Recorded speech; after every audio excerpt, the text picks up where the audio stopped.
Amazing. I am so blessed to have been able to to get to this point and to be surrounded by the wonderful artists that I was surrounded by in Dia and Beverly and Vicky.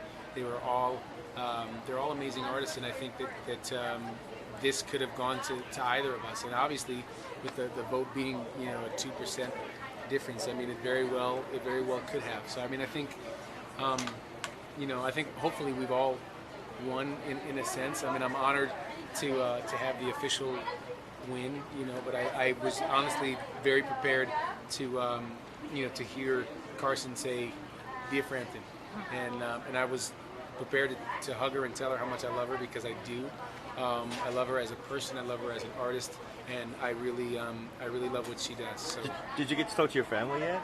I talked to my wife. What'd she I say? saw my kids. My wife, I gave her a huge hug, and she was crying, and I was crying, and it was a special moment. I got to see my little girls, who they came out on stage. Were they sad Vicky lost? They're probably going to be mad at me when I get back home.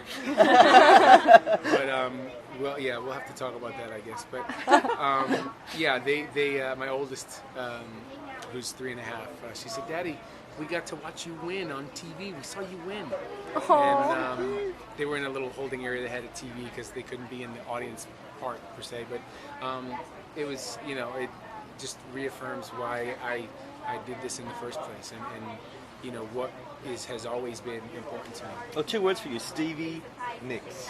Just elaborate on that a little bit. How was that? It looked amazing. It sounded amazing. I mean, I almost lost it in rehearsals. When the first time I sang it with her, we were just kind of huddled in a circle, like we weren't really didn't even have microphones yet. We were just kind of going over the parts and stuff, and I was really kind of nervous because I was like, oh my God, I have to sing this with Stevie Nicks, and I hope I sing my part right. And I mean, she sang this song 20,000 times, and I'm like the new guy, so I got to do the right thing. And so the nerves were, kind of running through me in the first take, and then we got the microphones, we put our in-ears in, and we started to run the couple run-throughs that we did. And when I turned to her to start singing the harmony, I realized what I was doing. I realized that I'm singing this beautiful song with Stevie Nicks, and it hit me when we started singing,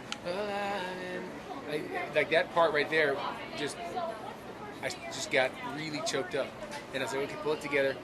Can't cry in front of Stevie Nicks because she wants you to sing right now. So you got to do what she wants you to do, and then sing, not cry. So yeah, it was amazing. It's something that I don't know that I will ever be able to top.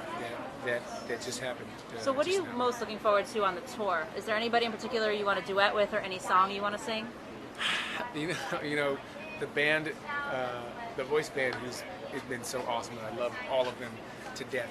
We were messing around with some Journey. Actually, we were singing some "Don't Stop Believing." I love some Steve Perry, so I was ready to do some of that. So we might do that. We might do some Peter Gabriel. I'm sorry, might do some Peter Gabriel. And then as far as singing with folks, I want to sing with Dia. I'd love to do a duet. There's just not gonna be enough time. I just want to do duets with everybody.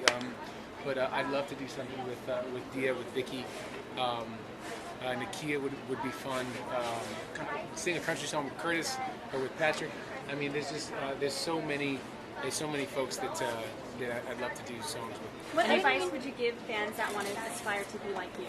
Well, I would tell them to audition for The Voice because I